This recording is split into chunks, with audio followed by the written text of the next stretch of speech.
Bismillahirrahmanirrahim. Assalamualaikum warahmatullahi wabarakatuh. Alhamdulillah wassalatu wassalamu ala rasulillah la haula wala quwata illa billah amma ba'd. Perkenalkan, nama saya Arya Renadi Renata. Saya dari Fakultas Ilmu Tarbiyah dan Keguruan.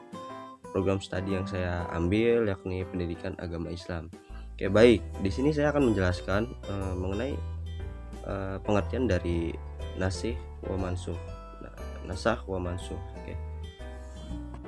Oke, baiklah, untuk pembahasan yang pertama yakni kita akan membahas mengenai makna dari nasakh wa mansukh dulu nih. Nasakh sendiri memiliki makna menghilangkan atau meniadakan, sedangkan mansukh merupakan suatu objek yang ditiadakan. Jadi ibarat ketika dalam ilmu nahwu, nasakh ini merupakan isim fa'il atau subjek, sedangkan mansukh ini merupakan isim maf'ul yang berupa objek, seperti itu. Jadi nasakh dan mansukh ini merupakan dua objek yang berkesinambungan. Jadi mereka ini tidak bisa dipisahkan. Sekarang kita akan membahas pengertian dari nasakh wa mansukh secara istilah. Nah, secara istilah sendiri, nasakh wa mansukh ini merupakan penggantian atau penghapusan suatu hukum yang ditetapkan oleh Allah Subhanahu wa taala dengan hukum yang baru gitu. Jadi hukum lama itu diperbarui menjadi hukum baru seiring berjalannya zaman. Nah, akan tetapi perubahan hukum ini itu tidak sembarangan atau tidak melalui penyaringan. Nah, jadi perubahan hukum ini merupakan aturan atau sebuah konsep yang sudah ditata rapi melalui para ijtihad, para ulama ataupun para petinggi-petinggi agama lainnya. Nah, ini sudah disepakati dan diijmakan, sudah dikumpulkan pendapatnya. Jadi ini tidak diambil dari sembarang sumber ataupun keinginan masing-masing atau perorangan. Nah, dalam teknik penghapusannya pun itu ada 3 macam.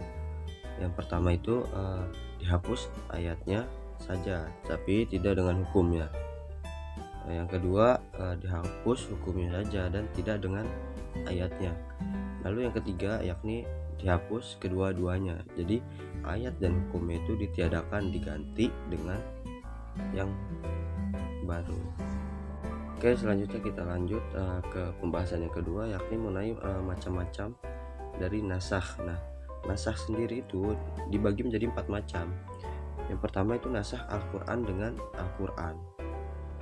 Yang kedua nasakh dengan As-Sunnah. Lalu yang ketiga nasakh Al-Quran dengan Sunnah atau hadis mutawatir. Yang keempat ada menasakhkan Sunnah dengan Al-Quran. Dan nasakh Sunnah pun itu dibagi menjadi 4 macam. Sunnah itu kan ada sunnah hadis mutawatir dan hadis ahad. Nah, nasakh ini nasakh sunnah ini dibagi menjadi 4 lagi. Yang pertama itu sunnah ahad dengan sunnah ahad. Nah, jadi nasakh sunnah ahad itu dinasahkan oleh sunnah ahad. Yang kedua ada nasakh mutawatir dengan mutawatir. Lalu kemudian yang ketiga ada nasakh ahad dengan mutawatir, dan ada pula nasakh mutawatir dengan ahad.